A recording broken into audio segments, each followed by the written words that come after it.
샬롬 할렐루야. 3차 영혼요 8번째입니다. 요한 1서 2장 15에서 16절에 이 세상이나 세상에 있는 것들을 사랑치 말라. 누구든지 세상을 사랑하면 아버지의 사랑이 그 속에 있지 아니하니 이는 세상에 있는 모든 것이 육신의 정욕과 안목의 정욕과 이생의 자랑이니 다 아버지께로 쫓아온 것이 아니요 세상으로 쫓아온 것이라 했습니다. 이 세상도 세상에 있는 것들도 모두가 썩어질 육의 것이며 이러한 육의 것을 사랑하는 이상은 영으로 들어갈 수가 없습니다.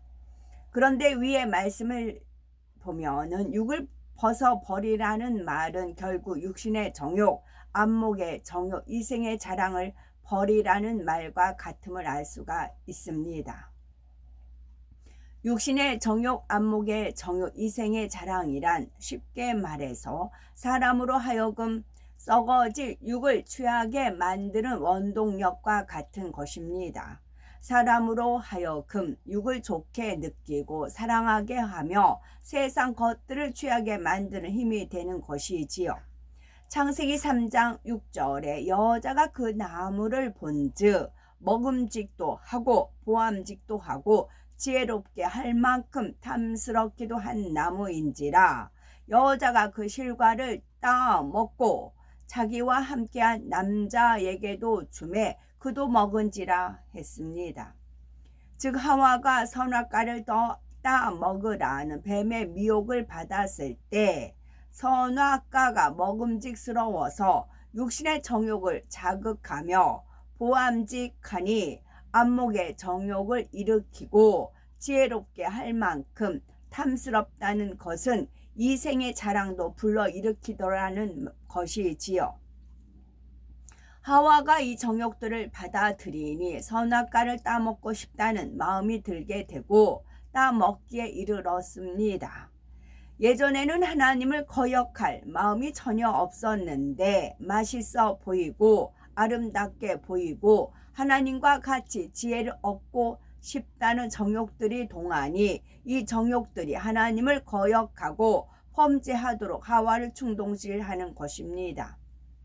바로 이렇게 죄악이 좋아 보이고 사랑스럽게 느껴져서 육신의 일을 행하고 결국 육체의 일까지 범하게 만드는 원동력이 육신의 정욕, 안목의 정욕, 이생의 자랑입니다. 그래서 우리가 육을 벗어버리기 위해서는 가장 먼저 이 세 가지를 끊어버림으로 육을 취하기 원하는 마음이 발동하지 못하도록 막아야 하는 것입니다. 그런 후에 마음에서부터 육을 벗어나가야지요. 그런데 우리가 죄에 물든 세상에 있는 것들이 얼마나 무가치한 것인지를 먼저 깨달으면 이런 정욕들을 더 쉽게 끊을 수가 있습니다. 먼저 하와가 이 선악과를 따 먹는 것이 곧 사망이요 엄청난 고통의 길인 줄 알았다면 그것이 보암직하고 먹음직하고 탐스럽게 느껴졌을 리가 없습니다. 먹고 싶기는커녕 만지기도 바라보기도 싫었겠지요.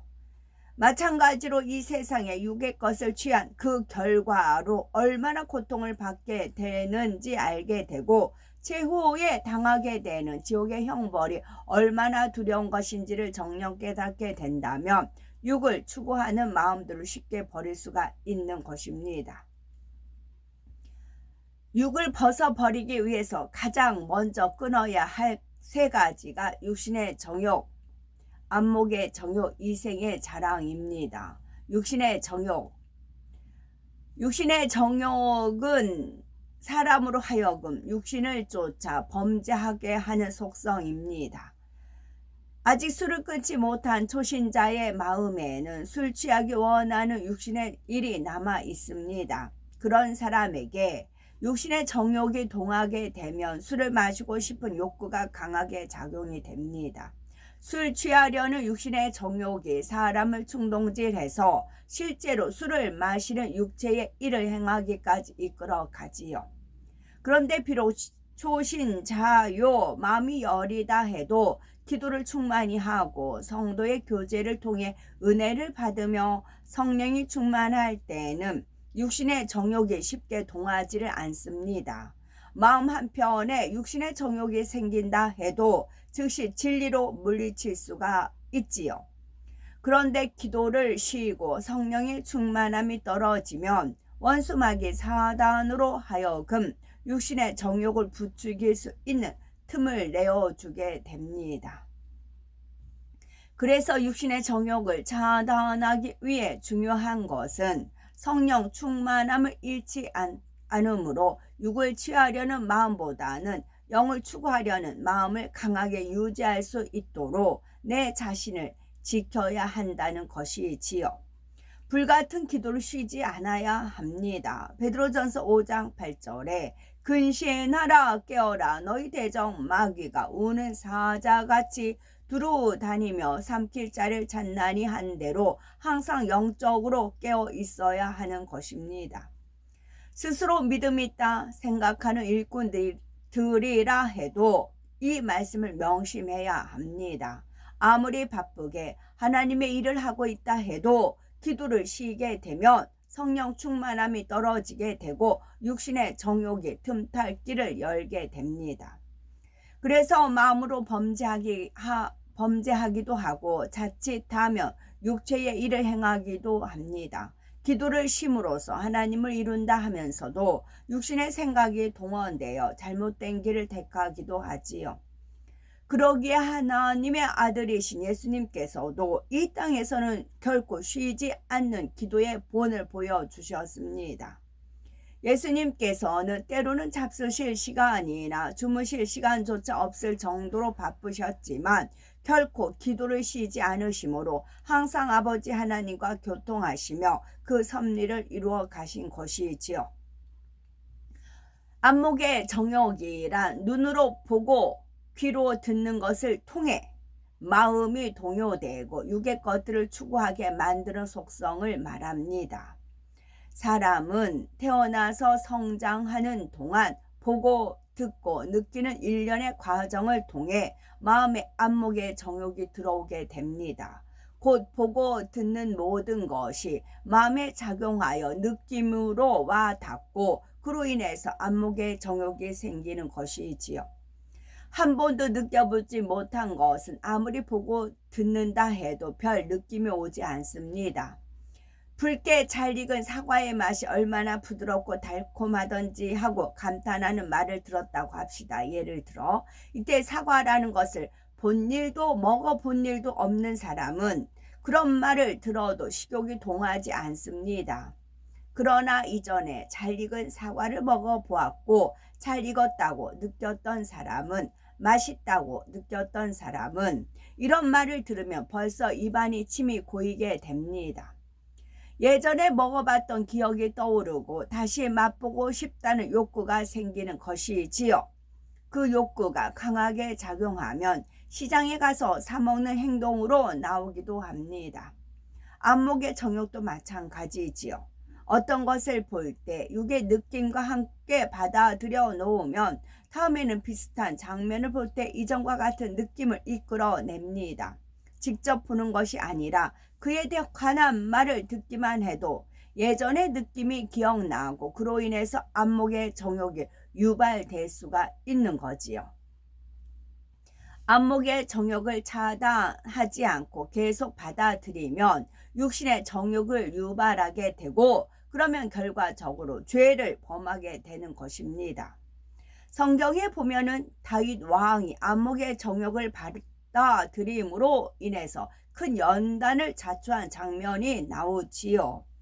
다윗이 높은 곳을 거닐다가 한 여인을 목욕하는 장면을 보게 되었는데 쉼이 아름다워 보였다 하였습니다. 여인이 목욕하는 장면을 보았다 해도 즉시 고개를 돌리고 보지 않으면 더 이상 범죄로 발전하지 않을 수 있습니다. 그런데 다윗은 그렇지 않고 보는 것을 통해 안목의 정욕을 받아들인 것이지요.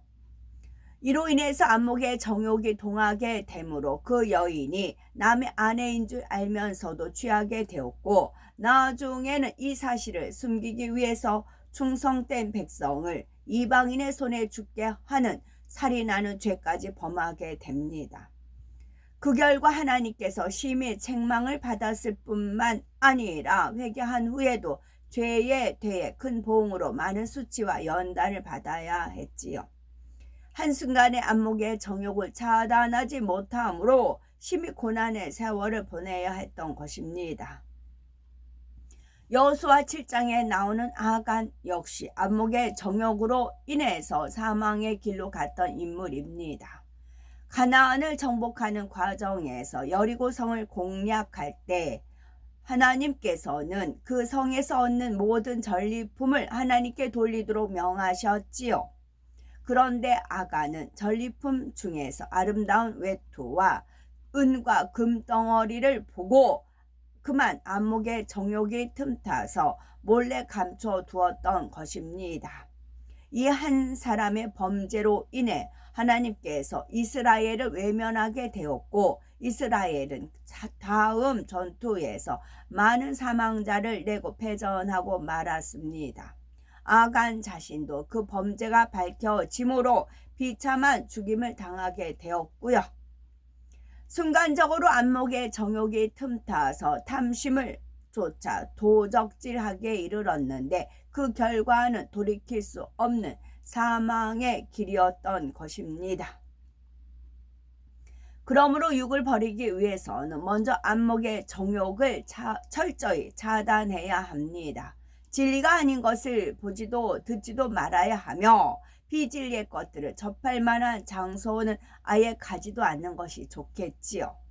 아무리 기도를 쉬지 않고 금식하고 절야하며 육을 뽑아 버리고자 애를 쓴다 해도 안목의 정욕을 차단하지 않고 있으면 육신의 정욕이 더 힘을 얻고 발동하는 것입니다. 그러니 육이 쉽게 버려지지도 않고 죄와 싸우는 것이 어렵고 힘들게만 느껴집니다. 비유를 들면 전쟁에서 성 안의 군사들이 성 밖으로부터 지원군이나 군사 물품을 계속 공급받으면 계속적으로 싸울 수 있는 힘을 얻게 됩니다.